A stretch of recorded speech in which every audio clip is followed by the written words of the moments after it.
সে ব্যক্তি সফল হয়ে গেছে যে ব্যক্তি তার আত্মাকে পরিশুদ্ধ করতে পেরেছে।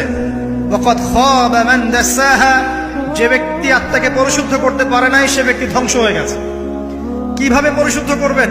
তিনটা হাদিস আপনাকে আগে শোনাই। এক, আল্লাহ রাব্বুল আলামিনের হাবিব মুহাম্মদ সাল্লাল্লাহু আলাইহি ওয়াসাল্লাম দরুদ পড়েন, বলেন সাল্লাল্লাহু আলাইহি ওয়াসাল্লাম। তিনি বলছেন যে আল্লাহর এমন কিছু বান্দা আছে যারা জান্নাতে প্রবেশ করবে যাদের অন্তরটা হবে পাখির মতো নরম। কার মতো?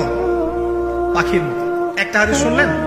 দুই নম্বর হাদিস, আল্লাহর রাসূল সাল্লাল্লাহু আলাইহি ওয়াসাল্লাম বলছেন শহীদরা যখন, শহীদদের আত্মা যখন আল্লাহর কাছে পৌঁছায়, আল্লাহ রাব্বুল আলামিন সেই আত্মাগুলোকে সবুজ রঙের কিছু পাখির মধ্যে প্রদান করেন এবং সেই পাখিগুলো আরশের নিচে লণ্ঠন আছে এখানে বসে থাকে এবং তারা জান্নাতের যে কোনো জায়গায় যায়, ঘুরে খাবার খায়, আবার ফিরে আসে।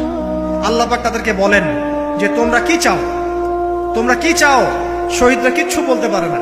কি চাইবো? আল্লাহ এত নিয়ামত দিয়েছেন, কি চাইবো? যখন আল্লাহ বারংবার প্রশ্ন করতে থাকেন তোমরা কি আর কিছু চাও, তোমরা কি আর কিছু চাও, তোমরা কি আর কিছু চাও, তখন শহীদরা শেষে বুঝে যে আমাদের কিছু না কিছু তো বলতে হবে এখন। তখন তারা বলে হে আল্লাহ, আমি বা আমরা আরো একবার পৃথিবীতে যেতে চাই এবং তোমার পথে জীবন দিয়ে আবার ফিরে আসতে চাই। আল্লাহ পাক বলেন এই সুযোগ তো আর নেই, অতএব তোমাদের আর কিছু চাওয়ার নেই, তোমরা এখানেই থাকো। আরেকটা হাদিস শুনেন। রাসূলুল্লাহ সাল্লাল্লাহু আলাইহি ওয়াসাল্লাম বলেছেন, এই হাদিসটা ওমর রাদিয়াল্লাহু আনহু থেকেও এসেছে, হে মুসলিমরা, তোমরা যদি আল্লাহর প্রতি তাওয়াক্কুল করার মতোই তাওয়াক্কুল করতে, ভরসা করার মতোই ভরসা করতে, আল্লাহ পাক তোমাদেরকে পাখিদেরকে যেমন করে রিজিক দেন তোমাদেরকে ঠিক সেইভাবে রিজিক দিতেন।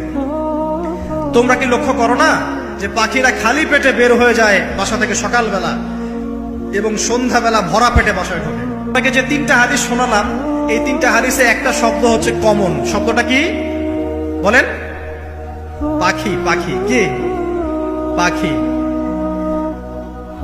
আল্লাহ রাব্বুল আলামিন পাখিদের কাছ থেকে আমাদেরকে শিখতে বলছেন এবং বলছেন যে পাখিদের মনটা হয় খুব নরম, খুব সফট এবং তারা আল্লাহর প্রতি তাওয়াক্কুল করে পূর্ণ মাত্রায়। তারা সকালবেলা ভোরবেলা বের হয়ে যায় এবং সন্ধ্যাবেলা বাসায় ফেরে, খালি পেটে বের হয়, ভরা পেটে বাসায় ফেরে। এবং আল্লাহ পাক সবচেয়ে সম্মানিত মওত যেটা শহীদের মওত, সেই শহীদদের আত্মাকে আল্লাহ পাক পাখির রূপ দিবেন। তাহলে পাখিটার বিষয়ে একটা ফোকাস করা দরকার আছে না? আচ্ছা, এখানে আসেন। পাখির মন হচ্ছে নরম, মানে পাখির মনটা তাসকিয়া, আত্মশুদ্ধিতে পরিপূর্ণ।